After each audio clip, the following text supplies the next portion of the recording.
ہم نے حضرت ابراہیم علیہ السلام کا ٹاپک اسٹارٹ لیا تھا، اور اس میں ہم نے ایک پوائنٹ بہت امپورٹنٹ سیکھا تھا، اور آپ لوگ اپنے آپ سے یاد دلائیے، اپنے آپ کو پوچھیے کہ ہم میں سے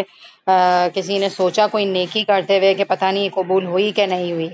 اور سب چھوڑیں، ہم روز جو ہے نا 5 ٹائم کی نمازیں پڑھتے ہیں، تو اس میں ہمیں جیسے فجر کی نماز پڑھی تو اس کے بعد اپنے آپ کو بیٹھ کر کہنا چاہیے کہ کیا میں نے ایسی نماز پڑھی ہے اور فکر ہو مجھے کہ قبول ہوئی کہ نہیں ہوئی۔ پھر اگر فیل ہو رہا ہے کہ مغرب فجر ذرا سی گڑبڑ ہوئی ہے، بہت اچھی نہیں پڑھی، تو ظہر اچھی پڑھ لیں، یعنی کہ بیسٹ سے بیسٹ بننے کی کوشش کریں۔ دنیا میں کرتے ہیں نا کوشش کہ آج چلو بریانی بنائی، تھوڑی سی گڑبڑ ہو گئی، یا تو چاول کچھ سافٹ ہو گئے، یا مسالہ تھوڑا زیادہ اسپائسی ہو گیا، اتنا زیادہ نہیں ہونا چاہیے تھا، یا نمک کم ہو گیا، یا اس طرح کی کوئی گڑبڑ ہو جاتی ہے، تو دنیاوی طور پر ہم اپنے آپ کو کیا کرتے ہیں، بہتر بنانے کی کوشش کرتے ہیں نا۔ اور آپ سوچیں کہ جب ایک دفعہ کھانا گندا بنتا ہے نا، تو مجھے تو اس وقت تک چین نہیں آتا جب تک وہی ڈش دوبارہ نہ بن جائے اور اچھی نہ بن جائے۔ گھبراہٹ سی ہو جاتی ہے، کیونکہ دیکھیں چیزیں بھی ضائع ہوتی ہیں تو افسوس ہی ہوتا ہے نا، ظاہر ہے اللہ کو ہر چیز کا جواب دینا ہے، اور چیزیں تو چلیں چھوڑیں، وہ دستر پہ جو کھانا کھاتے کھاتے ہاتھ رک جاتے ہیں اور نہیں گھر والے انجوائے کر پاتے، یا تھوڑا عجیب سا ان کا بیچاروں کا بیہیویئر ہو جاتا ہے کیونکہ تھکے ہوئے آتے ہیں آفس سے، تو مزہ نہیں آتا نا ہمیں ہوتا ہے کہ جب تک ہم صحیح نہ بنائیں ہمیں اچھا نہیں لگتا۔ تو آپ یہ بتائیں کیا ہم دین کے معاملے میں بھی اتنے کانشیس ہیں کہ میں نے ابھی ظہر اتنی گندی پڑھی ہے، مزہ نہیں آ رہا، بے چینی ہے، یہ کیا کرا میں نے، بس آئی اور اللہ اکبر کہہ کے سلام پھیر دیا، پتہ ہی نہیں چلا، کوئی روحانیت ہی نصیب نہیں ہوئی، تو ایک بے چینی ہونی چاہیے کہ ابھی عصر کا ٹائم ہوگا نا انشاءاللہ تو وقت پر پڑھوں گی، اچھا سا وضو کر کے سکون والی نماز پڑھوں گی اور دعا مانگ کے کھڑی ہوں گی۔ تو یہ ہمیں اپنے اندر لانا ہے اور اللہ سے مانگنا ہے کہ اللہ تعالیٰ آپ ہمیں قبول ہونے والی نیکیاں کرنے کی توفیق دیجیے، جس کو ہم کہتے ہیں کہ اے اللہ ہمارے تمام کاموں کو مقبول بنا دیجیے۔ کوئی بھی نیکی کا کام کریں، عمرے پہ جا رہے ہیں تو کہیں اللہ مقبول عمرہ نصیب کریں، ہمارے سجدے، ہر چیز کو، ہمارے صدقوں کو، ہماری نمازوں کو، ہمارا قرآن پڑھنا پڑھانا، ان ساری چیزوں کو اللہ آپ قبول کر لیجیے، آپ مقبول بنا دیجیے، ٹھیک ہے۔ تو آیت نمبر 128 ہم دیکھ لیتے ہیں، اس میں ہم نے پڑھ لی تھی 128، اس میں ہم نے یہ دیکھا تھا بچوں کے لیے دعا کرنی ہے، اور جب ہم دعا کریں گے تو انشاءاللہ ہماری نسلوں میں سے ایسی نیک اولاد نکلے گی جو سب کے لیے لیڈر ہوگی، اور لوگ اسے دین کے معاملے میں فالو کریں گے، اور ہمارے لیے سوچیں کتنا بڑا صدقہ جاریہ ہوگا۔ اب آپ دیکھیں کہ کچھ لوگوں کی ہے نا ایک ہی اولاد ہوتی ہے، لیکن اس کی نسلیں اتنی زیادہ نیکی پر چلتی ہیں کہ وہ ایک اولاد ہی اس کے نجات کے لیے کافی ہو جاتی ہے، اور کسی کے پاس اللہ معاف کر اولادوں کی بھیڑ ہوتی ہے، 10-12 بچے ہوتے ہیں لیکن کوئی بھی نیک نہیں ہے، تو ایسی بھیڑ کا فائدہ نہیں ہے۔ لہٰذا کیا ہو، انسان جو بھی اولاد اللہ تعالیٰ نے دی اس کی تربیت پہ توجہ دے، ٹھیک ہے۔ آیت نمبر 129 اسی کی کنٹینیوشن میں ہے کہ حضرت ابراہیم علیہ السلام کی مزید ایک دعا ہماری رہ گئی تھی لاسٹ کلاس میں، وہی آ رہی ہے اس کے اندر، ربنا وبعث فیہم رسولا منہم، اے ہمارے رب اور بھیجیے ان میں ایک رسول انہی میں سے۔ یہ دعا آ رہی ہے جو میں نے لاسٹ کلاس میں ڈسکس کی کہ حضرت ابراہیم علیہ السلام کی نسلوں میں سے آپ صلی اللہ علیہ وسلم آئے، تو وہ اس لیے بھی آئے تھے کہ انہوں نے باقاعدہ اللہ سے دعا کی تھی کہ ان میں سے آپ ایک رسول بھیجیے گا جس کا کام کیا ہو، یتلو علیہم آیاتک، جو تلاوت کرے ان پر آپ کی نشانیاں یا آپ کی آیات، قرآن کی آیات اس سے مراد ہیں، وَيُعَلِّمُهُمُ الْكِتَابَ وَالْحِکْمَةَ وَيُزَکِّیہم، اور سکھائے ان کو کتاب اور حکمت اور تزکیہ کرے ان کا، ٹھیک ہے۔ کیا کرے؟ کتاب کی تلاوت کرے، جیسے ورڈ ٹو ورڈ پڑھ کے سنا رہے ہیں آپ صلی اللہ علیہ وسلم ہمیں قرآن، صحابہ کرام کو عربک میں ورڈ ٹو ورڈ سناتے تھے، اور پھر مزید اس کتاب کی تعلیم دیتے تھے، تعلیم کا سلسلہ ہوتا تھا۔ جیسے میں آپ کے سامنے عربک ٹیکسٹ پڑھ رہی ہوں، اس کو کہیں گے یتلو علیہم آیاتک، اور مزید اس کتاب کو سکھانے کو کیا کہیں گے، وَيُعَلِّمُهُمُ الْكِتَابَ، اور سکھائیں ان کو کتاب، والحکمت، اور حکمت میں بعض مراد لیتے ہیں احادیث وغیرہ، ٹھیک ہے، کیونکہ احادیث بھی آپ صلی اللہ علیہ وسلم کی حکمت بھری چیزیں ہیں، اور آپ صلی اللہ علیہ وسلم نے فرمائی ہیں باتیں، اور آپ صلی اللہ علیہ وسلم نے اپنی لائف میں جو چیزیں عمل کر کے ہمیں دکھائی ہیں وہ ساری چیزیں حکمت سے مراد ہیں۔ وَيُزَکِّیہم، اور فورتھ چیز بہت امپورٹنٹ ہے، اور وہ یہ ہے کہ تزکیہ کریں ان کا۔ تزکیہ کا مطلب یہ ہوتا ہے پاک کرنا، اور پاک کرنے کا مطلب یہ ہے کہ انسانوں کو گناہوں سے بچائے، اور جب انسان گناہ چھوڑ دیتا ہے تو پھر وہ فارغ نہیں بیٹھتا، وہ نیکی کے راستے میں گامزن ہو جاتا ہے۔ مثال کے طور پر آج سے پہلے جب ہم قرآن کا علم نہیں سیکھتے سکھاتے ہوں گے تو یہی 1 گھنٹہ جو ہمارا منگل اور جمعرات کا ہے، ہم کچھ بھی کر رہے ہوتے تھے، اس وقت ہو سکتا ہے موبائل لے کر بیٹھے، پھر ادھر ادھر ہم نے یوٹیوب پر چلے گئے اور اللہ نہ کرے ڈرامے دیکھے یا کوئی غلط چیز دیکھ لی جو ہمارے لیے پسندیدہ نہیں ہے یا ہمارے لیے مناسب نہیں ہے، گناہ کے کام ہے، تو ہمارا ٹائم تو نکل ہی جاتا ہے، 1 گھنٹہ تو نکل ہی جاتا ہے، لیکن وہ کیا ہوتا ہے، غلط چیز میں نکلتا ہے۔ تو تزکیہ کا مطلب یہ ہے کہ جب انسان قرآن کا علم سیکھتا ہے نا، تو اس کی زندگی سے گناہ نکلتے جاتے ہیں، اور گناہ کی جگہ کون لے لیتے ہیں؟ نیکی لے لیتے ہیں۔ ایون کہ 1 گھنٹے کی کلاس کا آپ کو فائدہ یہ ہوگا کہ یہ گھنٹہ تو آپ کا ماشاءاللہ زبردست ہو گیا، لیکن آگے آپ یہ دیکھیں گے کہ اگر عصر کے بعد یا مغرب کے بعد آپ کی روٹین میں کوئی غلط چیز شامل ہے، کوئی بھی کسی کی غیبت کر رہے ہیں، کسی سے فون پر بات کرتے ہوئے، تو یہ قرآن کے اندر وہ پاور ہے کہ وہ آپ کو غیبت سے روک دے گا۔ اسی طرح آپ جھوٹ بولنے بیٹھے تو آپ کو ایک دم سے خیال آئے گا نہیں آج تو میں نے یہ پڑھا ہے تو میں جھوٹ کیسے بولوں۔ پھر اذان ہوگی تو آپ کا دل چاہے گا کہ اذان ہو گئی ہے تو اللہ تعالیٰ کا حکم ہے کہ ہم ٹائم پر نماز پڑھیں، تو آپ نماز کی طرف جانے لگیں گے۔ تو آپ صلی اللہ علیہ وسلم کی آمد کا مقصد کیا ہے کہ آپ صلی اللہ علیہ وسلم لوگوں کا تزکیہ کریں، ٹھیک ہے؟ اور آپ صلی اللہ علیہ وسلم کے علاوہ جو لوگ بھی دین کا علم سیکھتے سکھاتے ہیں، پڑھتے پڑھاتے ہیں، ان کا بھی مقصد یہی ہوتا ہے کہ وہ لوگوں کو گناہوں سے بچائیں اور نیکی کی طرف لے کر جائیں۔ تزکیہ کے عمل کو نا آپ کو زیادہ اس طرح سے سمجھ آئے گا کہ اگر آپ گھر میں کام کاج کر رہے ہیں اور آپ گندے ہو رہے ہیں تو آپ میلے ہو جاتے ہیں بالکل، اپنے کیا جیسے بولتے کہ اب تو شاور لینے جانا ہی ہے تو اب ہر طرح کا کام کر لوں، کچن میں گئے تو لہسن کو بھی ہاتھ لگا لیتے ہیں، پیاز کا کام نہیں کر لیتے، روٹی بھی بنا لیتے ہیں، یہ سوچ کے کہ بس ابھی سب کچھ کر کے نہانا ہے، تو کنٹینیوسلی آپ اپنے آپ کو گندا کر رہے ہوتے ہیں۔ اور پھر جب شاور لے کر نکلتے ہیں تو شاور لینا اس تزکیہ، صاف ستھرے ہو جاتے ہیں نا، پھر جب صاف ستھرے ہو جاتے ہیں تو کیا ہوتا ہے، کیا کرتے ہیں ہم؟ صاف ستھرے ہو جاتے ہیں تو پھر ڈرتے ہیں اس بات سے کہ کوئی اسپاٹ ہمارے اوپر نہ لگے، ہم میلے نہ ہو جائیں واپس، ابھی تو میں نہا دھو کر نکلی ہوں، خوشبو وغیرہ لگا کے نکلی ہوں تو ذرا صاف ستھری رہوں۔ تو تزکیہ بھی یہی ہے، قرآن پڑھتے جائیں، صاف ہوتے جائیں، اور جتنا زیادہ صاف ہونے کا احساس ہمارے اندر ہوگا اتنا ہم گناہوں سے بچیں گے۔ تو جو اللہ سے جتنا زیادہ ڈرتا ہے وہ گناہ کرنے سے اتنا زیادہ ڈرتا ہے۔ کچھ لوگوں کے دلوں پر کالک جمی ہوئی ہوتی ہے، ان کو پرواہ نہیں ہوتی، اور کچھ لوگ ایک اسپاٹ بھی گناہ کا آ جاتا ہے نا، غیبت نکل جاتی ہے منہ سے، یا جھوٹ بول دیتے ہیں، یا کوئی غلط چیز ہو جاتی ہے، کسی کے ساتھ بد اخلاقی کر لیتے ہیں، یا اللہ نہ کرے نماز تھوڑی آگے پیچھے ہو جاتی ہے، ڈیلے ہو جاتی ہے، صحیح نہیں پڑھی ہوتی، تو ان کو بے چینی لگ جاتی ہے کہ ہم گندے ہو گئے، ہمارے دل پر دھبا آ گیا ہے، تو ان کو فکر کیا ہوتی ہے کہ وہ اپنا دھبا ہٹا لیں۔ تو انشاءاللہ ہمیں بھی کیا کرنا ہے، قرآن کی تعلیم کا مقصد یہ ہے کہ ہمارا تزکیہ ہو جائے اور ہم بالکل صاف ستھرے ہو کر اللہ کے پاس جائیں۔ انک انت العزیز الحکیم، اور اے اللہ آپ کی صفت کیا ہے کہ آپ بڑے ہی زبردست ہیں، اور آپ کون ہیں؟ حکیم ہیں، آپ کی بہت ساری حکمتیں ہیں اور آپ بڑے حکیم ہیں۔ تو اس آیت کے اندر ہم نے کیا لیسن لیا کہ قرآن کی تعلیمات میں یہ ساری چیزیں انکلوڈڈ ہیں، اور ہمیں یہ ساری چیزیں خود بھی سیکھنی ہیں اور لوگوں کو بھی سکھانی ہیں، اور آپ صلی اللہ علیہ وسلم کی بھی آمد کا مقصد یہی رہا ہے کہ وہ لوگوں کا تزکیہ کریں اور ان کو قرآن اور سنت کی تعلیم دیں۔ اس کے بعد ہم دیکھتے ہیں نیکسٹ آیت ہماری آ رہی ہے، وَمَن يَرْغَبُ عَن مِّلَّةِ ابراہیم، اور جو کوئی روگردانی کرے گا یا منہ موڑے گا ابراہیم علیہ السلام کی ملت سے، إِلَّا مَن سَفِهَ نَفْسَهُ، مگر وہ جس نے بے وقوف بنایا اپنے آپ کو، وَلَقَدِ اصْطَفَيْنَاهُ فِي الدُّنْيَا، اور البتہ تحقیق چن لیا ہم نے اس کو یعنی کہ ابراہیم علیہ السلام کو، فی الدنیا دنیا میں، وَإِنَّهُ فِي الْآخِرَةِ لَمِنَ الصَّالِحِينَ، اور بے شک وہ آخرت میں نیک لوگوں میں سے ہوں گے۔ اس آیت کے اندر یہ کہا جا رہا ہے کہ دین ابراہیم کی جو ملت ہے نا، آپ دیکھیں آپ صلی اللہ علیہ وسلم جو ہے نا ابراہیم علیہ السلام کے طریقے کو فالو کرتے ہیں، ٹھیک ہے؟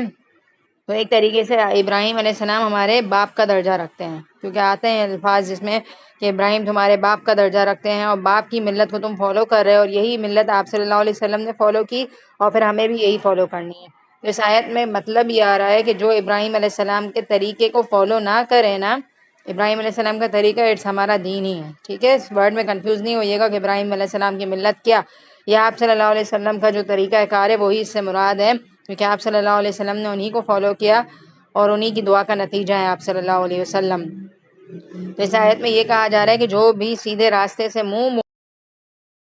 اعوذ باللہ من الشیطان الرجیم، تو سوری میں اپنی کیا بات کر رہی تھی، اس کو میں کنٹینیو کرتی ہوں۔ تو ابراہیم علیہ السلام کے طریقے کو فالو جو نہیں کرے وہ ایک طریقے سے صحیح راستے پر نہیں ہے، اور ابراہیم علیہ السلام کی اللہ تعالیٰ تعریف فرما رہے ہیں کہ اللہ تعالیٰ نے ابراہیم علیہ السلام کو دنیا میں چن لیا، دنیا میں بھی حضرت ابراہیم علیہ السلام کو چنا گیا۔ دیکھیں کس طرح سے اللہ تعالیٰ نے چنا ہے، ان سے خانہ کعبہ کی تعمیر کروائی، اور ہمارے سارے ریچولز حضرت ابراہیم علیہ السلام کی تقلید کے بغیر مکمل نہیں ہیں، جو ہم نے لاسٹ کلاس میں پڑھا کہ کس کس طرح سے حضرت ابراہیم علیہ السلام کی دعاؤں کو سنا گیا، اور ان کی امت میں سے آپ صلی اللہ علیہ وسلم کو نکالا گیا، اور کس کس طرح سے ان کو دنیا میں بھی بہت زیادہ اللہ تعالیٰ نے چنا ہے۔ اور پھر اللہ تعالیٰ یہ بتا رہے ہیں کہ جن لوگوں کو دنیا میں اللہ نے نوازا ہے، دین کی نعمت دی ہے، اور وہ اللہ کے راستے پر چلیں، تو ظاہر ہے ان کی آخرت بھی کیا ہو جاتی ہے؟ بہترین ہو جاتی ہے۔ وَإِنَّهُ فِي الْآخِرَةِ لَمِنَ الصَّالِحِينَ، اور حضرت ابراہیم علیہ السلام کے بارے میں کیا خوشخبری آ رہی ہے کہ اللہ تعالیٰ نے ان کو آخرت میں بھی چنے ہوئے لوگوں میں ہی شامل رکھا، کیونکہ وہ نیک لوگوں میں سے ہوں گے آخرت میں بھی۔ اس کے بعد ہم دیکھتے ہیں آیت نمبر 131 دیکھ لیجئے۔ اذ قال لہ ربہ اسلم، جب حضرت ابراہیم علیہ السلام سے اللہ تعالیٰ نے کیا کہا کہ جھک جائیے، تو ابراہیم علیہ السلام نے کیا کہا؟ قال اسلمت لرب العالمین۔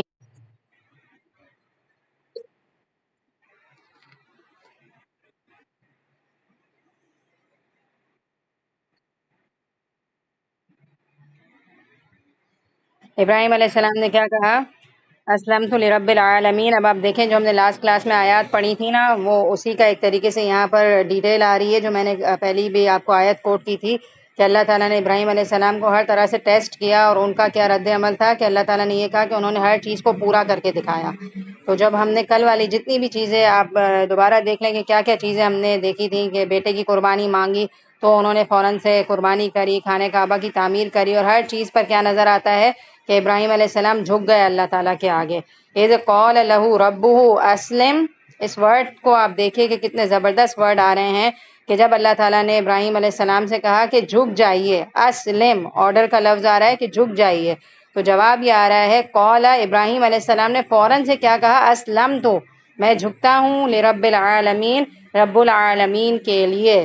تو اب اس آیت کو اور ابراہیم علیہ السلام کے ٹاپک ابھی بھی باقی ہے، اس میں ہمارے لیے کیا لیسن ہے؟ کل سے لے کر آج تک ایک ہی چیز نظر آتی ہے کہ ہمیں جب کوئی حکم ملے تو ہمیں اپنا رویہ کیا رکھنا چاہیے۔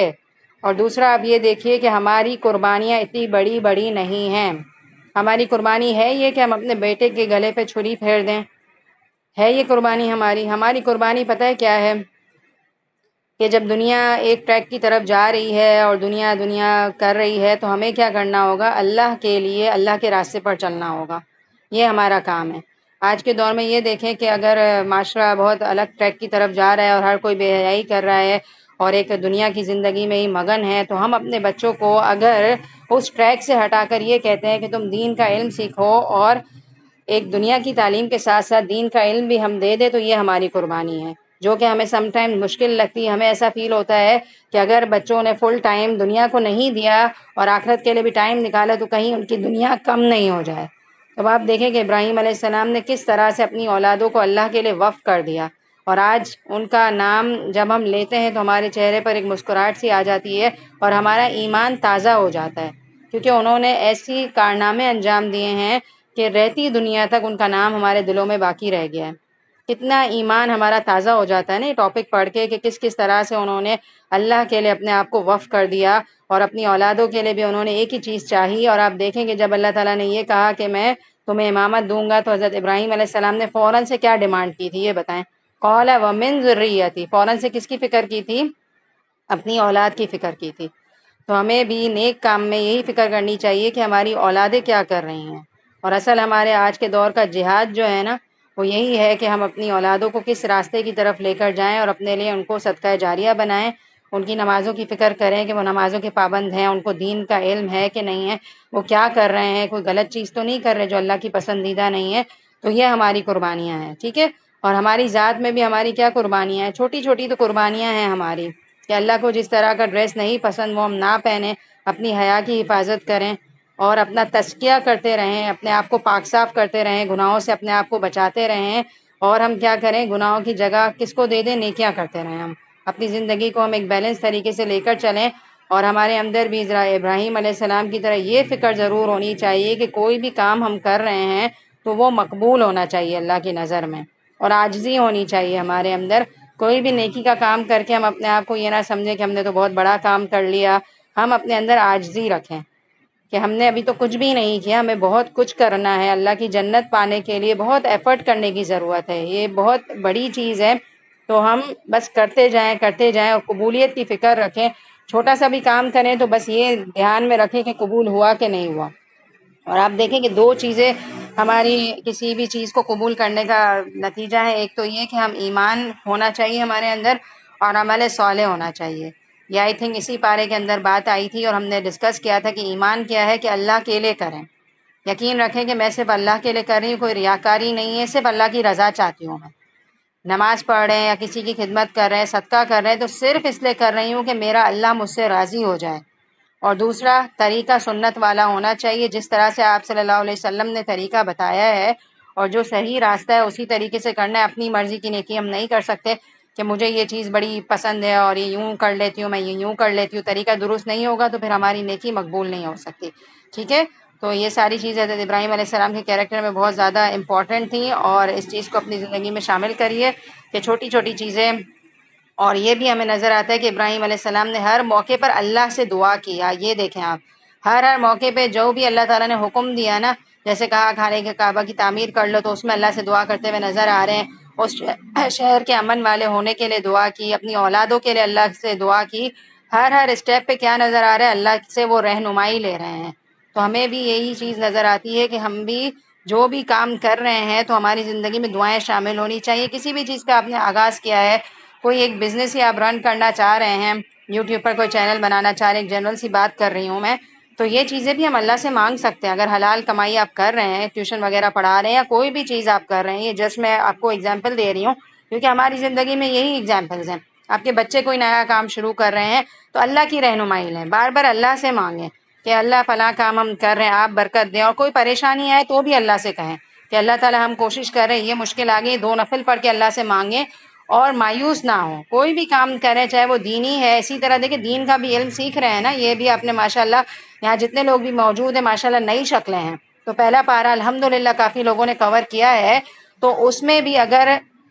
ایسا ہوتا ہے کہ روٹین صحیح چل رہی ہے، پھر اچانک میری طرف سے ٹائم ذرا آگے پیچھے ہو جائے، یا آپ کی طرف سے بچوں کے اسکول کا ٹائم ذرا آگے پیچھے ہو جائے، تو اللہ سے مانگیں، اپنی نیت رکھیں کہ اللہ مجھے تو لینی تھی کلاس، لیکن اب فلاں مصروفیت آ گئی ہے، روٹین صحیح چل رہی تھی لیکن اب ذرا آگے پیچھے ہو گیا، میں چاہتی ہوں لینا، اللہ آپ میری رہنمائی کریں۔ اور آپ دیکھیں کہ پھر جب نیت ہوتی ہے تو پھر انسان لے لیتا ہے، جیسا کہ ابھی آپ نے دیکھا کبرا آنٹی سے میں نے شروع میں بات کی، میں نے کہا آپ تو جانے والی تھی، کیا بات ہے آپ موجود ہیں آج؟ تو انہوں نے بتایا کہ گیسٹ آنے والے تھے لیکن نیت تھی تو مل گئی کلاس۔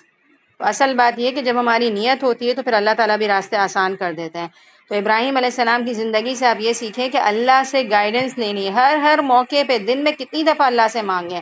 اور آپ دیکھیں ہم صحابہ کرام کا بھی یہ طریقہ دیکھتے ہیں کہ صحابہ کرام کا یہ حال تھا کہ وہ جوتے کا تسمہ بھی ٹوٹ جاتا تھا تو پہلی دعا پتہ ہے کیا کرتے تھے؟ ہم جیسے لوگ تو گھر آئیں گے اور کہیں گے کہ موچی نہیں مل رہا اور یہ نہیں ہو رہا وہ نہیں ہو رہا اور پتہ نہیں کیا کیا ہنگامہ مچا دیتے، چھوٹی سے چھوٹی چیز بھی ہماری جب گھر کی ڈس آرڈر ہو جاتی ہے تو ہم فوراً سے ایک پینک کریٹ کر دیتے ہیں۔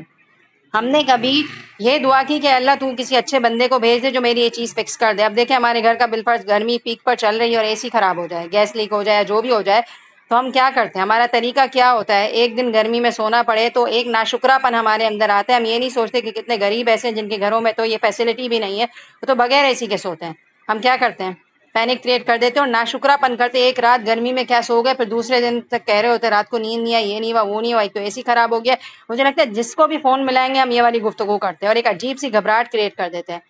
صحابہ کرام کا کیا طریقہ ہے؟ اگر چیز ڈس آرڈر ہوئی تو آپ نے پہلے اللہ سے کہا، آپ نے اللہ سے کہا کہ اللہ فلاں بندہ بھیج دے، اچھا بندہ بھیج دے، میرا کام ہو جائے۔ واشنگ مشین خراب ہو جائے، کپڑے ہاتھ سے دھونے پڑ جائیں تو ایک الگ سے ہم کمزور نظر آنے لگیں گے، کپڑے ہاتھ سے دھو دھو کے میں تھک گئی ہوں۔ تو کہنے کا مطلب یہ ہے کہ چھوٹی چھوٹی چیزوں میں بھی میں آپ کو بتا رہی ہوں کہ جب ہماری زندگی میں صبر آ جاتا ہے نا، صبر ہی ہے یہ کہ آپ صبر کریں اور دعا کریں اللہ کوئی اچھا بندہ بھیج دینا، اور اگر وہ 1-2 دن لے رہا ہے آنے میں تو ریلیکس رہیں، سکون میں رہیں گے نا تو زندگی آسان ہو جائے گی۔ ہمارے یہی تو عمل ہیں چھوٹے چھوٹے کہ ہم کیا شکر گزاری کرتے ہوئے نظر آ رہے ہیں، کیا ناشکری کرتے ہوئے نظر آ رہے ہیں، اور پھر ریلیکس رہیں۔ مسئلہ یہ ہے کہ یہ ساری چیزیں پھر ہماری عبادت میں بھی اثر انداز ہو جاتی ہیں اور ہر چیز ہم ڈیلے کرتے ہوئے نظر آ رہے ہوتے، کلاس نہیں لے رہے ہوتے کہ بھائی۔ بعد آتے ہیں ہم نیکسٹ آیت کی طرف کہ یا بنی ووصى بها ابراہیم بنیہ ویعقوب، اور وصیت کی اس کی ابراہیم علیہ السلام نے اپنے بیٹے ویعقوب اور یعقوب علیہ السلام، یا بنی، یا اے بنی آدم، ان اللہ اصطفیٰ، بے شک چن لیا اللہ نے تمہارے لیے دین کو، فلا تموتن، تو ہرگز نہیں تم مرنا، الا وہم مسلمون، الا وانتم مسلمون، مگر اس حال میں کہ تم کیا ہو؟ مسلمان ہو۔ یعنی کہ اس کی وصیت ابراہیم علیہ السلام اور یعقوب علیہ السلام نے اپنی اولاد کو کی، کیا وصیت کی کہ اے ہمارے پیارے بچوں، اللہ تعالیٰ نے تمہارے لیے اس دین کو پسند فرما لیا ہے، لہٰذا تم کیا کرنا؟ مسلمان حالت میں ہی مرنا۔ تو اس آیت میں یہی بات نظر آتی ہے کہ ابراہیم علیہ السلام نے اس دین پر خود بھی عمل کیا، اپنی اولادوں کے اندر بھی یہ چیز ڈالی، اور مرتے ہوئے یعنی کہ وصیت کی اپنی زندگی میں ہی کہ یہی ہمارا راستہ ہے اور اللہ نے یہ راستہ ہمارے لیے چوز کیا ہے، لہٰذا تم کیا کرنا؟ اس حال میں اس دنیا سے جانا کہ تم مسلمان ہو۔ اور آج ہم بھی کیا ہیں، دین پر عمل کریں، اپنی اولادوں کے اندر بھی یہی ڈالیں، اور اللہ تعالیٰ ہمیں اس دنیا سے سال میں رخصت کرے کہ ہم مسلمان ہوں۔ اور مسلمان کا جو لفظ ہے، جیسے کہ آپ نے پچھلی آیت میں بھی دیکھا، اور میں نے لاسٹ کلاس میں بھی یہی بتایا تھا، بار بار آ رہا تھا، یہ والی آیت بھی آ رہی تھی نا، ربنا وجعلنا مسلمین لکا، آ رہا تھا نا، تو مسلمان تو ہم سب ہیں ہی، لیکن میں نے کیا بتایا تھا آپ کو کہ مسلمان کا جو لفظ ہے نا، سین لام اور میم سے ہے۔ سلم کس کو کہتے ہیں؟ جھکا دینا۔ اور جھکانا کیا ہے؟ جیسے ابراہیم علیہ السلام نے اپنے آپ کو جھکایا، یعنی کہ جب میں لا الہ الا اللہ کہہ دیتی ہوں تو مجھے اپنی مرضی کی زندگی نہیں گزارنی، مجھے کس کے بتائے ہوئے طریقے پر چلنا ہے، جو اللہ میرے لیے پسند کرتا ہے۔ میں چاہتی تھی اس وقت آرام کروں، لیکن میری کلاس کا ٹائم ہے اور اللہ کا دین میرے لیے سیکھنا فرض ہے۔ دیکھیں، علم کا سیکھنا فرض ہے، تو میں کیا کروں گی؟ اپنی خواہش کو پیچھے رکھ کر اللہ کا دین سیکھنے کے لیے کھڑی ہو جاؤں گی۔ میں چاہتی تھی فجر کے ٹائم پر سونا، لیکن اذان کھڑی ہو گئی ہے تو مجھے اللہ کے حکم کے آگے جھک جانا ہے۔ ٹھیک ہے، تو مسلمان ہونے کا بیسک مطلب یہی ہے کہ ہم نے لاسٹ کلاس میں بھی بات کی تھی کہ جیسے آپ نے کسی اسکول میں ایڈمیشن لے لیا ہے اور آپ اب اسکول کے طریقے پر چلیں گے، جس وقت پر داخل ہونے کا ٹائم ہے اسی وقت آپ داخل ہوں گے اسکول میں، جو چھٹی کا ٹائم ہے اسی وقت آپ کی چھٹی ہوگی، اور آپ یونیفارم میں جائیں گے، اپنی مرضی سے کوئی لباس پہن کر نہیں جا سکتے۔ تو بالکل اسی طرح سے جب ہم نے کہا لا الہ الا اللہ تو ہم دین میں داخل ہو گئے، اور اب ہم اپنی مرضی کی زندگی نہیں گزاریں گے، اللہ کی مرضی کی زندگی گزاریں گے۔ ٹھیک ہے، تو یہ ہے اصل میں اسلام لانا، اور اسی پر زندگی گزارنا، اور اسی حالت میں دنیا سے چلے جانا۔ ٹھیک ہے، اس کے بعد ہم دیکھتے ہیں نیکسٹ آیت، ام کنتم شہداء اذ حضر یعقوب الموت اذ قال لبنیہ ما تعبدون من بعدی قالوا نعبد الہک و الہ آبائک ابراہیم و اسماعیل و اسحاق الہا واحدا ونحن له مسلمون۔ کیا حضرت یعقوب علیہ السلام کے انتقال کے وقت تم موجود تھے جب انہوں نے اپنی اولاد کو کہا کہ میرے بعد تم کس کی عبادت کرو گے؟ تو سب نے جواب دیا کہ آپ کے معبود کی اور آپ کے آباء و اجداد ابراہیم اور اسماعیل اور اسحاق علیہم السلام کے معبود کی، جو معبود ایک ہی ہیں اور ہم سب اسی کے فرما بردار ہیں۔ اب بات یہ ہے کہ آپ نے دیکھا کہ یہودیوں کا یہ طریقہ رہا ہے کہ وہ بہت زیادہ کیا کرتے رہتے ہیں، اعتراضات اور الزامات تراشی کرتے رہتے ہیں۔ تو یہود کو اس آیت کے اندر ایک طریقے سے سمجھایا جا رہا ہے کہ تم یہ دعویٰ کرتے ہو کہ ابراہیم یعقوب علیہ السلام نے اپنی اولاد کو یہودیت پر قائم رہنے کی وصیت فرمائی تھی، تو کیا تم ان کی وصیت کے وقت موجود تھے؟ اگر وہ یہ کہیں کہ موجود تھے تو یہ جھوٹ اور بہتان ہوا، اور اگر کہیں کہ حاضر نہیں تھے تو ان کا یہ دعوت غلط ثابت ہو گیا، کیونکہ ان کا کہنا یہ تھا کہ ان لوگوں نے اپنی موت کے وقت اپنی اولادوں کو نعوذ باللہ یہودیت، اللہ معاف کرے، اس مذہب پر قائم رہنے کی تلقین کی تھی۔ تو پہلی بات تو یہ ہے کہ وہ موت کے وقت موجود نہیں تھے، اور اگر موجود تھے بھی تو غلط کہہ رہے ہیں یہ، کیونکہ ان لوگوں نے اپنی اولادوں کو دین ابراہیم اور یہ جو سارے طریقے ہیں پچھلے پیغمبروں کے، انہی پر قائم رہنے کا حکم دیا تھا۔ تو جس طرح سے آپ نے پوری صورت کے اندر یہودیوں کی حرکتیں دیکھی کہ انہوں نے کبھی اعتراضات کیے، کبھی جھوٹے الزامات لگائے، تو یہ بھی ایک طریقے سے ان کا جھوٹا الزام ہی ہے، جس کو اللہ تعالیٰ کلیئر کر رہے ہیں، اور اللہ تعالیٰ اس بات کو ڈکلیئر کر رہے ہیں کہ ایسا نہیں ہے، یہ اللہ کے نیک بندے ہیں، انہوں نے مرتے ہوئے اپنی اولادوں کو صحیح راستے کی ہی تلقین کی ہے، اور یہی کہا ہے کہ تم ایک ہی اللہ کی عبادت کرنا اور اسی کے لیے کیا ہو جاؤ، فرما بردار ہو جاؤ۔ آج آپ دیکھیں کہ فرما بردار کا لفظ بار بار آ رہا ہے، تو لہٰذا ہم اپنے آپ کو یاد دلائیں کہ میں مسلم ہونے کے نام کو کس حد تک پورا کر رہی ہوں، میں واقعی فرما بردار ہوں یا نہیں ہوں اللہ کی۔ تو اپنا ہم جائزہ لیں کہ ہم کس طرح سے اللہ کی فرما برداری کر رہے ہیں اور کس طرح سے اپنی خواہشات کو فالو کر رہے ہیں، تو ہمارے پاس خود ہی رزلٹ آ جائے گا کہ واٹ آر وی ڈوئنگ۔ اس کے بعد والی آیت دیکھتے ہیں، تلک امۃ قد خلت لہا ما کسبت ولکم ما کسبتم ولا تسألون عما كانوا يعملون۔ یہ ایک امت تھی، یہ گزر چکی، ٹھیک ہے، اب ہم اس کو فالو کر رہے ہیں، حضرت ابراہیم علیہ السلام، اسحاق علیہ السلام، یہ سب گزر چکے، اب ہم آگے اپنی لائف کو فالو کر رہے ہیں۔ تو اللہ تعالیٰ یہ کہہ رہے ہیں یہ امت تو گزر چکی، لہا ما کسبت ولکم ما کسبتم، جو انہوں نے کیا وہ ان کے لیے تھا، ٹھیک ہے، اور جو تم کرو گے وہ تمہارے لیے ہے، اور تم سے نہیں پوچھا جائے گا اس بارے میں جو وہ کرتے رہے۔ تو اس آیت سے ہمیں کیا میسج ملتا ہے؟ اس آیت کو آپ اپنے اوپر رکھ کر سوچئے کہ اللہ تعالیٰ آپ سے کہہ رہے ہیں کہ جو کر رہا ہے نا وہ اس کے لیے ہے، اور جو آپ کر رہے ہیں وہ آپ کے لیے ہے، اور آپ سے کسی کے اعمال کے بارے میں نہیں پوچھا جائے گا۔ تو اب آپ کو یہ والی بات اپنے اوپر رکھ کر سمجھ آ گئی ہوگی کہ کیا کہنا چاہ رہے ہیں اللہ تعالیٰ، کہ ہم جو بھی کام کر رہے ہیں نا، دیکھیں میں جو عمل کر رہی ہوں نا، مجھے اس کا جواب دینا ہے، سامنے والا جو کر رہا ہے نا مجھے اس کا جواب نہیں دینا، ٹھیک ہے، تو میں کیا کروں، اپنے طور پر اچھی ہو جاؤں، ٹھیک ہے۔ مجھ سے اللہ تعالیٰ یہ نہیں پوچھیں گے کہ فلاں انسان کیا کر کر آیا، مجھ سے یہ پوچھا جائے گا میں نے کیا کیا۔ اب آپ دیکھیں ہماری کسی کے ساتھ آرگیومنٹ ہو جاتی ہے یا نہیں بنتی ہے کسی کے ساتھ، تو ہم لڑائی جھگڑے اور بہت ساری چیزیں ہو جاتی ہیں، اور سامنے والا ہو سکتا ہے ہمارے بارے میں غلط سوچ رہا ہو، غلط کر رہا ہو، ہمارے لیے غلط پروپاگنڈے کر رہا ہو، نقصان پہنچانے کی کوشش کر رہا ہو ہمیں۔ تو آپ یہ دیکھیں کہ وہ پہلی بات تو یہ کہ اللہ کے حکم کے بغیر نہ آپ کو کوئی فائدہ دے گا اور نہ کوئی نقصان پہنچائے گا۔ میں اپنے آپ کو یہی تسلی دے رہی ہوتی ہے، اگر سامنے والا کوئی گڑبڑ کر رہا ہوتا ہے نا، تو یہی میں سوچتی ہوں کہ یہ جو بھی کر لے یہ مجھے نہ نقصان پہنچا سکتا ہے نہ فائدہ دے سکتا ہے، ٹھیک ہے؟ تو مجھے یہ سوچنا ہے کہ میں اس موقع پر کیا رد عمل شو کروں، مجھے اپنا جواب دینا ہے قیامت کے دن کہ جب میرے ساتھ یہ ہوا تو میں نے اس وقت کیا کیا، ٹھیک ہے؟ مجھے یہ نہیں پوچھا جائے گا کہ فلاں بندے نے کیا عمل کیا۔ میں جب اللہ کے پاس کھڑی ہوں گی نا، تو اللہ تعالیٰ مجھ سے یہ سوال پوچھیں گے اس سچویشن میں تم نے کیا کیا، جو اس نے کیا میں اب اس سے پوچھوں گا اور وہ جواب دے گا، تم سے نہیں پوچھا جائے گا۔ تو پوری آیت سے کیا بات سمجھ آتی ہے کہ دیکھیں میں نماز پڑھ رہی ہوں الحمدللہ، میں اپنی فکر کروں۔ اب بالفرض کوئی نہیں پڑھ رہا نماز، تو ویسے تو آپ کا کام یہ ہے تبلیغ کا کہ آپ اس کو پیار محبت سے سمجھائیں، لیکن اگر وہ نہیں پڑھتا تو آپ بس یہی فکر کرتے رہیں کہ فلاں نہیں پڑھا، یہ ایسی ہے وہ ایسی ہے تو نیک نہیں ہے، یہ ہے وہ ہے۔ آپ فکر ضرور کریں لیکن اس کے پیچھے پڑ جانا یا اس کے بارے میں بدگمانی پال لینا کہ فلاں انسان تو بہت برا ہے، وہ تو نمازی ہی نہیں ہے، یہ آپ کا کام نہیں، کیونکہ ہمیں نہیں پتا کہ اس کے کچھ آنسو ایسے ہوں جو اللہ کو اتنا منا لیں کہ کل قیامت کے دن وہ ہم سے آگے اجر و ثواب میں نکل جائے، اور اللہ نہ کرے ہمارے کچھ گناہ ایسے ہوں جو ہمیں خدا نہ خواستہ انجام کے لحاظ سے بہت برا بنا دیں۔ تو ہم جسٹیفائی نہ کریں لوگوں کو، ہم وہ کام کریں جو بس مجھے اللہ کے یہاں جواب دہ ہونا ہے، اور لوگوں کی فکر بس اتنی ہی کرے کہ تھوڑی بہت آپ کو تبلیغ کرنی ہے، لیکن اس سے زیادہ کسی کی لائف کو کریدنے کی یا بہت زیادہ اس میں تجسس کرنے کی ضرورت ہمیں نہیں ہے، ٹھیک ہے؟ اس کے بعد دیکھ لیتے ہیں آیت نمبر 135، وَقَالُوا كُونُوا هُودًا أَوْ نَصَارَىٰ تَهْتَدُوا۔ یہودی اور نصاریہ کا طریقہ کیا رہا؟ ہم نے پوری صورت کے اندر اوور آل پارے میں دیکھا کہ یہودیوں اور نصاریوں کو یہ لگتا تھا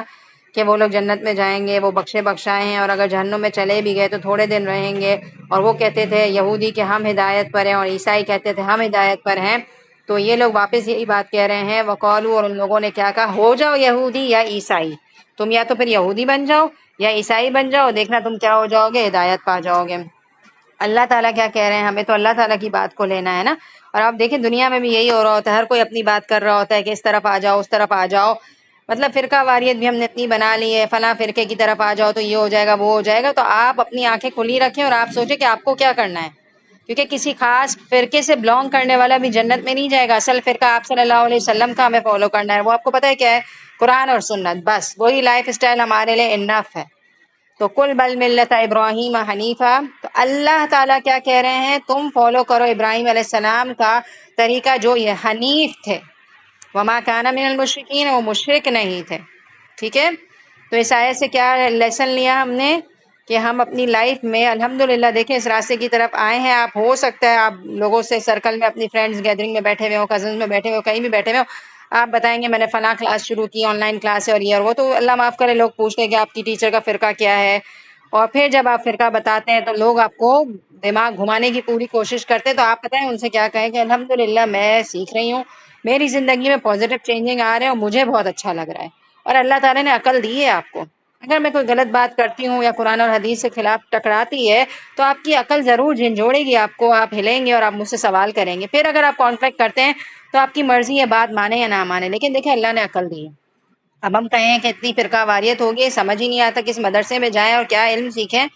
تو دیکھیں ہم بے وقوف تو ہیں نہیں۔ آپ اسی طرح دیکھیں نا دنیاوی تعلیم کے حساب سے بھی اسکولز تو بہت زیادہ اوپن ہو چکی ہیں، ہر ایریا میں اتنی اسکولز اوپن ہیں، لیکن جب آپ کو اپنے بچے کو ایڈمیشن کروانا ہوتا ہے نا، 10 اسکول کے آپشن آپ کے پاس ہوتے ہیں، تو کیا آپ اپنے بچے کو گھر یہ سوچ کر بٹھا لیتے ہیں اب اتنی اسکولیں ہو گئی ہیں سمجھ ہی نہیں آتا کس اسکول میں بٹھائیں، تو بہتر یہی ہے کہ گھر وہ بیٹھیں اور تعلیم ہی نہ حاصل کریں۔ ایسی باتیں ہم کرتے ہیں دنیاوی پوائنٹ آف ویو سے، ہرگز نہیں کریں گے، تو آپ کو دنیا والے بے وقوف کہیں گے کہ صرف اس وجہ سے تم اسکول نہیں بٹھا رہی ہو کہ تم فیصلہ نہیں کر پا رہی۔ تو ہمارا ڈیسیژن میکنگ پاور اتنا تو اسٹرانگ ہونا چاہیے نا کہ جب ایک فیصلہ کر لیا تو اس پر جم جائیں۔ پھر کسی اسکول میں بٹھائیں گے تو آپ اپنے آپ کو کیا کریں گے، اسٹرانگ کریں گے نا۔ ایسا تو نہیں نا ایک سال ایک اسکول میں پڑھا رہے پھر دوسرے سال دوسری اسکول میں ڈالیں گے، بچے کا فیوچر تو نہیں خراب کرتے نا، کیریئر تو برباد نہیں کریں گے ہم۔ تو ہم دین کے معاملے میں کیوں ایسی ناسمجھی کی باتیں کرتے ہیں؟ چاہے لوگ جس طرح کی بھی باتیں کریں، آپ جو سیکھ رہے ہیں وہ دیکھیں اللہ اور رسول کے طریقے کے مطابق ہونا چاہیے، اور آپ کی زندگی اس سے بدل رہی ہے، آپ کی زندگی میں اگر پازیٹیو چیزیں آ رہی ہیں تو آپ اس کو لے کر چلیں اور لوگوں کی باتوں کی پرواہ چھوڑ دیں۔ تو اللہ نے یہ بتایا کہ لوگ کہیں گے یہ ہو جاؤ وہ ہو جاؤ، تم یاد رکھو تمہیں ابراہیم علیہ السلام کے طریقے کو فالو کرنا ہے، اور ابراہیم علیہ السلام مشرک نہیں تھے، اور ایک آیت کے اندر ہم سب کا حل بھی آ رہا ہے، آپ دیکھ رہے ہیں حنیف ورڈ کے اندر ہم سب کا حل موجود ہے۔ ابراہیم علیہ السلام کی پرسنالٹی کیا تھی؟ حنیف تھی، اور حنیف کسے کہتے ہیں؟ یکسو انسان کو۔ تو اگر ہم بھی یکسو ہو جائیں نا، ایک طرف جم جائے نا، تو دنیا کی طاقت ہمیں ہلا نہیں سکتی۔ دنیاوی طور پر اگر ہم کسی ڈیسیشن میں فرم ہو جائیں نا، تو پوری فیملی والے ہمیں ہلا نہیں سکتے۔ ہم نے فیصلہ کر لیا ہمیں اپنے بچے کو ڈاکٹر بنانا ہے، اب 10 لوگ الگ باتیں کر رہے ہیں ڈاکٹر بنانے کے کیا فائدے ہیں، اور یہ اسکوپ نہیں ہے، وہ نہیں ہے، وہ نہیں ہے۔ تو ہم نے جب فیصلہ کر لیا نا، تو ہم پھر بنا کے رہتے ہیں۔ ہم کہتے نہیں، ہم نے فیصلہ کر لیا ہے، ہم نے فلاں یونیورسٹی میں ایڈمیشن بھی کروا دیا اور ہر چیز بالکل ٹھیک جا رہی ہے، تو بھائی ہم نہیں ہٹیں گے اپنے ڈیسیشن سے۔ تو دنیا کے معاملے میں تو ہم بڑے فرم ہوتے ہیں، لیکن جہاں دین کی بات آتی ہے وہاں ہمارا بس جہاں ہوا چل رہی ہے وہاں چل پڑتے ہیں۔ ابراہیم علیہ السلام حنیف تھے، اور حنیف ہوتا ہے یکسو انسان۔ ابراہیم علیہ السلام نے اللہ تعالیٰ کی ذات کو کیسے پایا تھا؟ آپ کو پتا ہے نا، پورا ایک واقعہ آتا ہے کہ انہوں نے چاند کو دیکھا، سورج کو دیکھا، ہر چیز کو دیکھا، اور وہ ڈوب رہی تھی، تو ان کے دل میں خیال آیا کہ ڈوبنے والا تو میرا خدا نہیں ہو سکتا۔ تو پھر انہوں نے کائنات کو ایکسپلور کیا اور اس نتیجے پر پہنچے کہ اللہ تو یہ ہیں۔ اللہ کو پا لیا انہوں نے، اور جب انہوں نے اللہ کو پایا تو ان کو گھبراہٹ ہوئی کہ یہ مورتیاں کیا ہیں جو میرے والد نے اور میری قوم والوں نے بنا کے رکھی ہیں۔ اور پھر انہوں نے کیا کیا، ان مورتیوں کے خلاف بھی سازشیں چلیں، اور اس کو ایک موقع پر توڑ دیا، اور بہت سارے واقعات جب پورا قرآن پڑھیں گے تو آپ کو پورا ابراہیم علیہ السلام کی پرسنالٹی سمجھ آئے گی۔ میں جسٹ تھوڑا سا ٹچ دے رہی تھی آپ کو۔ پھر ابراہیم علیہ السلام اپنے اس توحید پر اتنے جم گئے کہ اللہ تعالیٰ نے ان کو امت کا نام دیا۔ اور امت کیوں کہا؟ کیونکہ ابراہیم علیہ السلام نے وہ کام کیا جو پوری کی پوری ایک قوم کرتی ہے، یعنی کہ ایک انسان امتوں کے برابر ہو گیا۔ تو جب ہم انسان کوئی نیکی کا کام کرنے پر آئیں اور ہماری زندگی میں کوئی ایم ہو جاتا ہے نا، کوئی پرپس ہو جاتا ہے، تو ہم اتنے بڑے بڑے کارنامے انجام دے دیتے ہیں جو 10 لوگ بھی مل کر نہیں کر پاتے۔ تو پھر یہ اللہ کی طرف سے چوزن پیپلز کرتے ہیں، اور یہ اللہ تعالیٰ چنتے ہیں اپنے کاموں کے لیے۔ اور ابراہیم علیہ السلام کی سب چیزوں میں جو ایک کوالٹی ہائی لائٹڈ ہے وہ حنیف ہے۔ یکسوئی سے انہوں نے اپنا کام کیا، اور 100% ڈٹرمینیشن کے ساتھ کیا، جم کر کام کیا۔ ان کے باپ نے ان کو بہت زیادہ سنگساری کی، یا آگ میں ڈال دیا، اور گھر سے بھی نکال دیا، اور وطن سے بھی انہوں نے ہجرت کی، لیکن وہ اپنے مقصد سے نہیں۔ آپ نے دیکھا نا کیا کیا واقعات ہم نے پڑھے، جو ہمیں پچھلے دنوں بھی پڑھے، اور اوور آل بھی آپ سب کی نالج میں ابراہیم علیہ السلام کے واقعات ہوں گے، تو ان کی اگر کسی کوالٹی نے ان کو استقامت دی ہے تو وہ حنیف ہے، بس یکسو کہ مجھے یہ کام کرنا ہے۔ اور آپ نے دیکھا کہ جب ہمیں کوئی کام کرنا ہوتا ہے نا، تو ہم جو ہے نا اپنی نیند کی بھی پرواہ نہیں کرتے، اور ہم بیٹھے ہوئے ہوتے ہیں، ہمیں یاد بھی نہیں ہوتا ہم نے لنچ کیا ہے کہ نہیں کیا۔ رات مطلب 6-7 بجتے ہیں تو تھوڑی بھوک لگتی ہے، تو یاد آتا ہے وہ آج تو لنچ نہیں کیا۔ تو یہ سارے کریز ہے نا، ہمیں دنیا کے لیے بہت زیادہ ہو جاتے ہیں، پڑھائی کے پیچھے پاگل ہو جاتے ہیں، اور عجیب ہماری نفسیات ہو جاتی ہے۔ تو ہم جب دنیا میں آئے ہیں، تو میں یہ نہیں کہتی کہ پاگل ہو جائیں آپ دین کے پیچھے، آپ اپنی ڈائٹ بھی نا، کیونکہ اللہ تعالیٰ نے نا ہمیں کوئی فاقے کاٹنے کا نہیں بولا ہے۔ الحمدللہ اللہ تعالیٰ نے ہمیں کہا ہے کہ بیلنس ڈائٹ بھی لوگے۔ ہاں یہ کہا ہے کہ حد سے زیادہ نہیں کھاؤ گے، کیونکہ ہمارا مسئلہ پتہ ہے کیا ہے کہ ہم ہر چیز میں لمٹ کراس کرتے ہیں، حد سے زیادہ کھا کے بھی سست ہو جاتے ہیں، اور پھر تھک کر ہم دوپہر کو سو جاتے ہیں، اتنا زیادہ پیٹ بھر جاتا ہے کہ ایسی تھکن لگتی ہے کہ نیند آنے لگ جاتی ہے۔ تو بیلنس لائف رکھیں، اور اپنے مقصد کو فوکس کریں۔ ہم دنیا میں کسی مقصد کے لیے آئے ہیں۔ آپ دیکھیں جب ہم صبح اٹھتے ہیں، کیا مقصد ہے اٹھنے کا؟ آپ کا کیا مقصد ہے؟ کہ کھانا بنانا ہے، واک پر جانا ہے، یا ٹیوشن پڑھانا ہے، اور بچوں کی تربیت کرنی ہے، آپ کریں سارے کام، منع نہیں ہے، لیکن اللہ کے بتائے ہوئے طریقے سے یہی کام آپ خوبصورتی کے ساتھ کر لیں۔ نیکی کر رہے ہیں یا کوئی کمائی کر رہے ہیں، آپ حلال کما رہے ہیں، تو اس میں بھی نیت ہو کہ حلال کمائی بھی اللہ کو پسند ہے۔ اور اسی طرح تھوڑا بہت ٹائم اللہ کے دین کو سیکھنے سکھانے کے لیے لگائیں، اپنی نمازوں کو ٹائم پر لے کر جائیں، اور نماز کے بعد بیٹھ کر 2 گھڑی اللہ کی ذات پر غور و فکر کر لیں، تھوڑا سا قرآن اٹھا کر پڑھ لیں، اس میں اللہ تک پہنچ جائیں، اور بس یہ دیکھیں کہ کوئی گناہ ہم نہ کریں، کسی کو تکلیف نہ پہنچائیں، اور اپنی زندگی کو خوبصورت طریقے سے گزارنے کی کوشش کریں۔ اور سب سے بڑا، آج ہمارے پاس اولادیں ہیں، ہمیں ان کی تربیت پہ توجہ دینی ہے۔ بس یہ ہمارے لیے ایک مین وہ ہونا چاہیے کہ ہم اپنی اولادوں کو اللہ کی پہچان کرا دیں، اپنے آپ سے نہ ڈرائیں، اللہ سے ڈرائیں، ٹھیک ہے، تاکہ وہ اللہ سے ڈر کا گناہ روکے، ہمارے ڈر سے وہ گناہ نہ چھوڑیں۔ اللہ کے ڈر سے گناہ چھوڑیں گے نا، تو آپ نظر نہیں بھی رکھیں گے تو انشاءاللہ پھر وہ گناہوں سے بچے ہوئے رہیں گے۔ نیکسٹ آیت ہے قولوا آمنا باللہ، کہہ دیجئے کہ اب اللہ تعالیٰ پورا بتا رہے کہ اپنے ایمان کو تم اس طرح سے ڈکلیئر کرو، یہ الفاظ کہو، قولوا سب کہو، آمنا باللہ ہم ایمان لائے اللہ پر، وما انزل الینا اور جو نازل کیا گیا ہماری طرف وما انزل الی ابراہیم و اسماعیل و اسحاق و یعقوب والاسباط، اور جو نازل کیا گیا ابراہیم علیہ السلام پر اور اسماعیل علیہ السلام پر اور اسحاق علیہ السلام پر اور یعقوب علیہ السلام پر اور اسباط وما اوتیا، اور جو دیے گئے۔ اب آپ کہیں گے اسباط کون ہے، تو اسباط سے مراد جو ہے نا اولاد یعقوب ہے، کوئی نبی کا نام نہیں ہے یہ، کیونکہ سارے دیکھیں پیغمبروں کے نام آ رہے ہیں، تو اچانک اسباط آ گیا تو اگر میں مینشن نہیں کرتی تو آپ سمجھتے یہ بھی کوئی پیغمبر ہے، تو یہ اولاد یعقوب اس سے مراد ہے، اولاد یعقوب علیہ السلام کی اولاد مراد ہے، اور ہم جانتے ہیں کہ یعقوب علیہ السلام کے جو اسے قبیلے وغیرہ مراد ہیں، تو یہ ساری چیزیں اس کے اندر آئیں گی، اس میں حضرت یوسف علیہ السلام بھی آتے ہیں، ٹھیک ہے، اور بھی بہت سارے پیغمبر گزرے ہیں، تو یہاں زکریا علیہ السلام، یحییٰ علیہ السلام، تو ایک پوری نسل ہے وہ اس سے مراد ہے۔ اور جو دیے گئے موسیٰ علیہ السلام اور عیسیٰ علیہ السلام، موسیٰ علیہ السلام اور عیسیٰ علیہ السلام کو کیا دیا گیا تھا؟ تورات اور انجیل، وما اوتی النبیون من ربہم، اور جو دیے گئے نبی ان سے اپنے رب کی طرف سے، اور اس کے علاوہ جتنے بھی پیغمبر اس سے پہلے آئے ہیں جن کو تورات اور انجیل سے پہلے جو پیغمبر گزرے ان کو کیا دیے گئے تھے؟ صحیفے دیے گئے تھے۔ صحیفے بھی ایک طریقے سے بکس ہوتی ہیں، ان کے اندر اللہ تعالیٰ کی تعلیمات ہوتی ہیں، اور اللہ تعالیٰ نے پچھلے پیغمبروں کو صحیفے نازل فرمائے تھے ان پر، لا نفر پراپر بکس نہیں تھیں جن کے نام ہوں، لیکن بس صحیفے تھے، اس کے اندر بھی دینی تعلیمات ہوتی ہیں۔ لا نفرق بین احد منہم، اور نہیں ہم فرق کرتے ان میں سے کسی ایک میں، ونحن لہ مسلمون، اور ہم کیا ہیں؟ ان سب فرما بردار ہیں۔ تو اس آیت کے اندر ایک طریقے سے ہمیں یہ بتایا جا رہا ہے کہ کن کن چیزوں پر ہمارا بلیو ہے، اور ایک کمپلیٹ اس کے اندر آیت نظر آتی ہے، اور پھر اللہ تعالیٰ نیکسٹ آیت میں یہ کہہ رہے تھی، زبردست یہ بھی آیت ہے، آپ دیکھیے فَإِنْ آمَنُوا بِمِثْلِ مَا آمَنْتُمْ بِهِ فَقَدِ اهْتَدَوْا، پھر اگر وہ ایمان لے آئے جیسا کہ ایمان لائے ہو تم، تو تحقیق وہ ہدایت پا گئے۔ یہ پتہ ہے کس کو کہا جا رہا ہے؟ صحابہ کرام کو کہا جا رہا ہے، آپ صلی اللہ علیہ وسلم کے فالوورز تھے نا صحابہ کرام، تو یہ کہا جا رہا ہے کہ اگر تم سب بھی ایمان لائے جیسا یہ لوگ ایمان لائے تھے تو تم ہدایت پا گئے، یعنی کہ اصل راستہ وہی ہے، آپ صلی اللہ علیہ وسلم اور صحابہ کرام کا راستہ، ہم آگے یہی راستہ لے کر چلیں،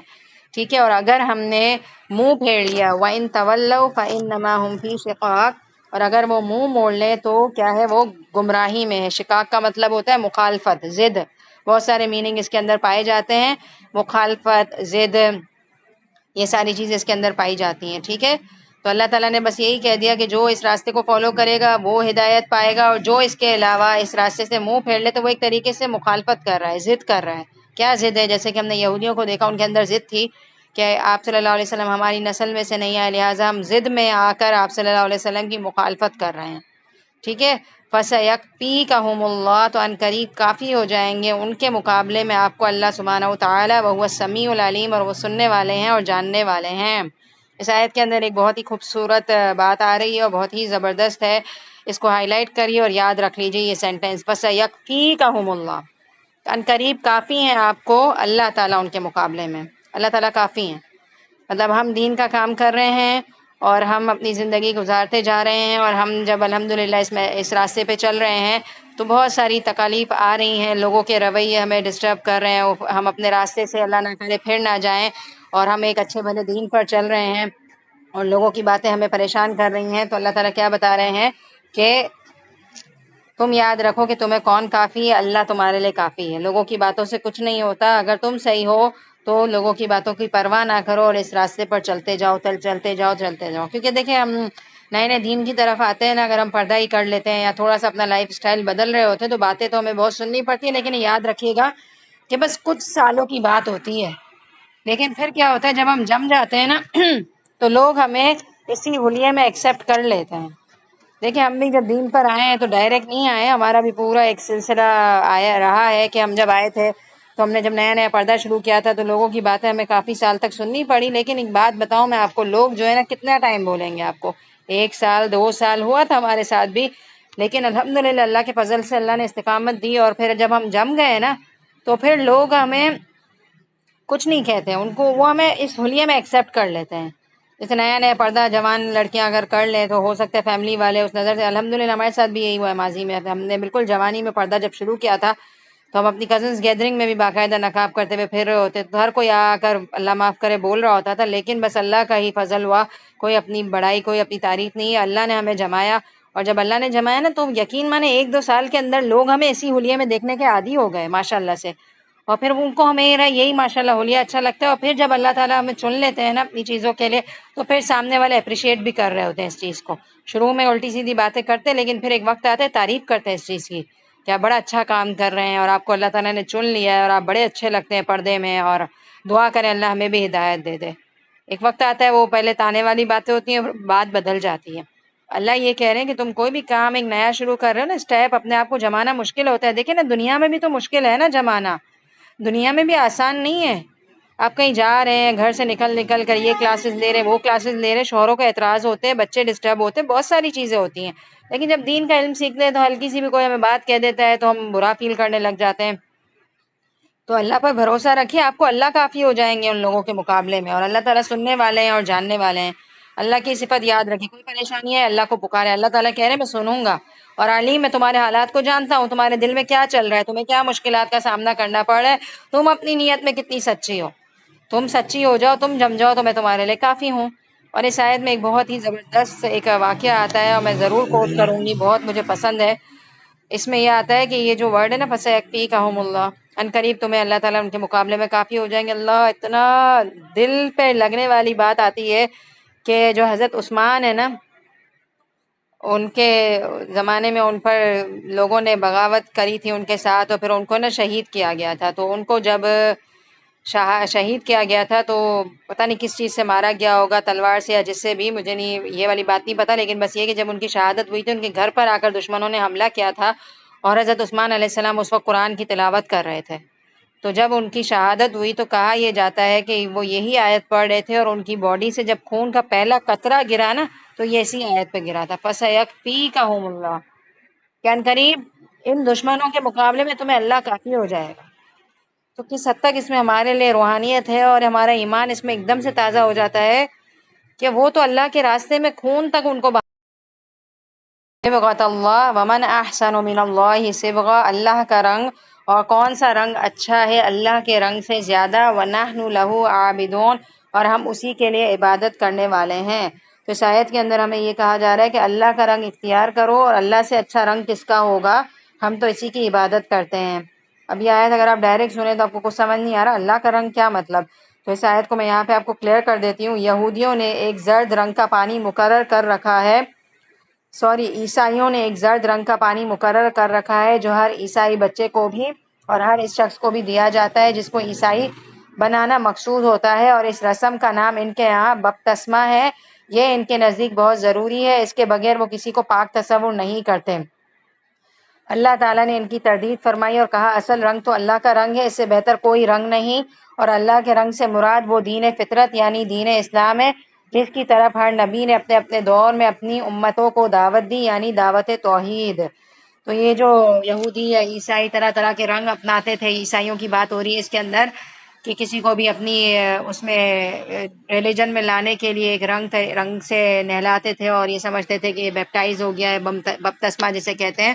تو اللہ تعالیٰ نے یہ کہا کہ مسلمانوں کے لیے تو اللہ کا رنگ سب سے اچھا ہے، اور انسان کو چاہیے کہ وہ اللہ کے رنگ کو اپلائی کرے۔ اب آپ کہیں گے اللہ کا رنگ کیا ہے، تو یہاں پر میں نے آپ کو ایکسپلین کیا، توحید ہے۔ اور آپ دیکھیں کہ ہم اپنے اوپر اس رنگ کو کیسے چڑھائیں گے۔ آپ دیکھیں کہ رنگ کا چڑھانا جانا، آپ نے کبھی رنگ کو رنگواتے ہوئے دیکھا ہوگا، آپ لوگوں نے مارکیٹس وغیرہ میں دیکھا ہوگا، تو رنگ کو رنگنے کے لیے کیا کرتے ہیں، کسی چیز کو ڈائی کیا جاتا ہے تو اس کو سب سے پہلے کیا کیا جاتا ہے، مثال کے طور پر اورنج کلر ہے، ٹھیک ہے،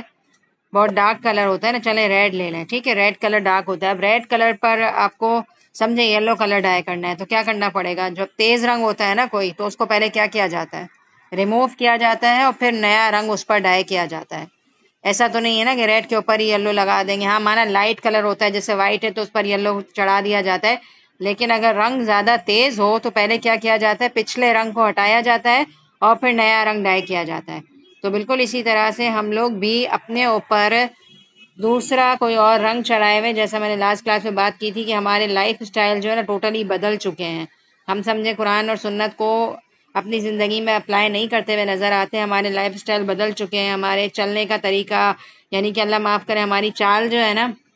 ہم ذرا جما جما کے قدم چل رہے ہوتے ہیں اور اللہ نہ کرے تھوڑی سی تکبر آ جاتا ہے، ذرا اچھے کپڑے پہن لیتے ہیں تو، یا کچھ کروا لیتے ہیں، بال وال ڈائی شائی کروا کر آتے ہیں تو ذرا بال کھول کھول کے گھوم رہے ہوتے ہیں اکڑ اکڑ کے، تو ہمارے اندر اللہ معاف کرے اسلام کے اپوزٹ ایک چال یا ایک رنگ ہمارے اوپر ڈھلا ہوا ہے۔ لیکن جب ہم قرآن پڑھتے ہیں نا تو یہ ساری چیزیں بولنی نہیں پڑتی ہیں، ایک ایک کر کے خود بخود ہمارے اندر سے نکل جاتی ہیں۔ تو کہا یہ جا رہا ہے کہ جتنے رنگ تم نے اپلائی کر کے رکھے ہوئے نا ان سارے رنگوں کو ہٹا کر اپنے اوپر اللہ کا رنگ پہنو، اللہ کا دیا ہوا لباس پہنو، مسلمانوں والا لباس پہنو۔ تو جو چیزیں بھی ہماری صحیح نہیں ہیں ان کو ہٹا کر ہم اللہ کے رنگ کو اپنے اوپر چڑھائیں گے، اور اللہ کا رنگ سب سے بہترین رنگ ہے۔ اور جب ہم قرآن پڑھتے ہیں تو ہماری پرسنالٹی بدل جاتی ہے۔ آپ دیکھیں کہ ہم اگر دین سے پہلے لاؤڈ آواز میں بات کرتے ہیں، چیخ چلا کر ہماری تھوڑی سی بات کرنے کی عادت ہے، تو قرآن ہمیں کیا سکھاتے ہیں؟ اس نے اخلاق کیا ہے کہ انسان نرمی سے بات کرے۔ تو پھر جب ہم قرآن پڑھنے لگتے ہیں تو وہی ہماری ٹون بدل جاتی ہے۔ دیکھیں جو لوگ دین کی طرف آتے ہیں نا، آپ ان سے ملاقات کریں، اور جو حقیقی معنوں میں دین کی طرف آتے ہیں میں ان کی بات کریں، آپ ان سے ملاقات کریں، آپ کو ایسا لگے گا کہ ان کا بولنے کا انداز بدل گیا ہے، جادو ہو گیا ہے۔ پہلے جب وہ بات کرتے تھے تو ایسا لگتا تھا کہ منہ سے کیا جھڑ رہے ہیں، اللہ معاف کرے، کانٹے جھڑ رہے ہیں، اور اب جب وہ بات کرتے تو اتنی نرمی سے کرتے ہیں کہ پھول جھڑ رہے ہیں، سافٹنیس آ جاتی ہے انسان کے اندر۔ تو دین انسان کو خوبصورتی بخشتا ہے اور نرمی بخشتا ہے، یہ یاد رکھیے گا، نرمی بہت دیتا ہے۔ اور نرمی جو ہے نا ہماری اسپیکنگ کے اندر بھی آ جاتی ہے، ہمارے چلنے کے اندر بھی آ جاتی ہے، ہماری چال بدل جاتی ہے، رائٹ؟ ہم چل رہے ہوتے ہیں نا، پھٹک پھٹک کر زمین پر نہیں چل رہے ہوتے۔ قرآن نے ہمیں سکھایا ہے ایک موقع پر کہ عباد الرحمن کی چال کیا ہوتی ہے، وہ زمین پر عاجزی کے ساتھ چلتے ہیں۔ اور اسی طرح ہمارا جو ہے نا سختی ہوتی ہے نا، ہاتھ کسی کا کھینچنا زور سے، تو وہ سختی ہوتی ہے، اور پھر جب ہم نرم ہو جاتے ہیں، نرمی سے کر رہے ہوتے ہیں ہم یہ کام۔ میں آپ کو اس کی مثال دوں، جب ہم بچوں پہ غصہ ہوتے ہیں نا تو ان کو جب ہم ایک جگہ سے دوسری جگہ اٹھا کر رکھتے ہیں تو ہمارے ہاتھ میں اتنی سختی ہوتی ہے کہ پھر بعد میں افسوس ہوتا ہے کہ کتنا کھینچ کے ہم نے ہٹایا ہے بچے کو۔ اور جب ہم ریلیکس ہوں، بچے کو پیار سے سمجھا رہے ہیں تو ہم نرمی سے وہ کام کر رہے ہوتے ہیں۔ تو قرآن ہمارے پورے کے پورے اے ٹو زیڈ لائف اسٹائل کو بدل دیتا ہے، سونے سے لے کر اٹھنے تک، اور ہر چیز میں ہم اپنی زندگی کو چیک کریں کہ میری زندگی میں اللہ کا رنگ شامل ہے یا نہیں ہے، میں کیا کہتے ہیں اللہ کی مرضی کے مطابق زندگی گزار رہی ہوں یا نہیں گزار رہی ہوں، تو یہ اللہ کا رنگ ہے، اللہ کا رنگ نظر آنا چاہیے۔ اور اب آپ دیکھیں اللہ کا رنگ پتہ ہے جس انسان کے اندر نظر آئے نا، اس کی پہچان پتہ ہے کیا ہے؟ جس انسان کے اندر سے فیل ہونا کہ اس کے اندر سے اللہ کا رنگ جھلکتا ہے، وہ انسان وہ ہے جس کو دیکھ کر آپ کو اللہ یاد آ جائے۔ آپ ڈفرینٹ طرح سے لوگوں سے ملاقات کرتے ہیں، ڈفرینٹ گیدرنگز میں جاتے ہیں، تو آپ جب کوئی گیدرنگ ایسی ہو، آپ کی کوئی ایسی دوست پیاری ساتھی آ کے بیٹھی ہوئی ہے، آپ اس کو دیکھ رہے ہیں اور آپ کو بس وہ کچھ بھی نہ بولے، اس کو دیکھ کر بس اللہ ہی یاد آ جاتا ہے۔ بس اس کی پرسنالٹی ایسی ہے، وہ جب کھڑی ہو رہی ہے تو اس کے اندر ایک جھکاؤ ہے، جب وہ بات کر رہی ہے تو سلام اور پھر نرمی، اور باتوں باتوں میں وہ اللہ کا ذکر جس طرح سے کر رہی ہے، تو آپ کو اس کی محفل سے کھڑے ہونے کے بعد چاہے وہ کوئی بیان کرے یا نہ کرے، بس ایسا لگتا ہے اللہ کو دیکھ، مطلب اللہ کا ایک نمونہ ہے یہ زمین پر، ٹھیک ہے؟ اللہ کی پہچان کرا دیتے ہیں کچھ لوگ۔ یہ والی آیت جب بھی پڑھاتی ہوں نا، مجھے اپنی ایک اپنی الہدا کی لائف کی ایک لڑکی یاد آتی ہے، ماشاءاللہ بہت ہی ماشاءاللہ اس کے اندر دین ایمان اترا ہوا تھا، اس کی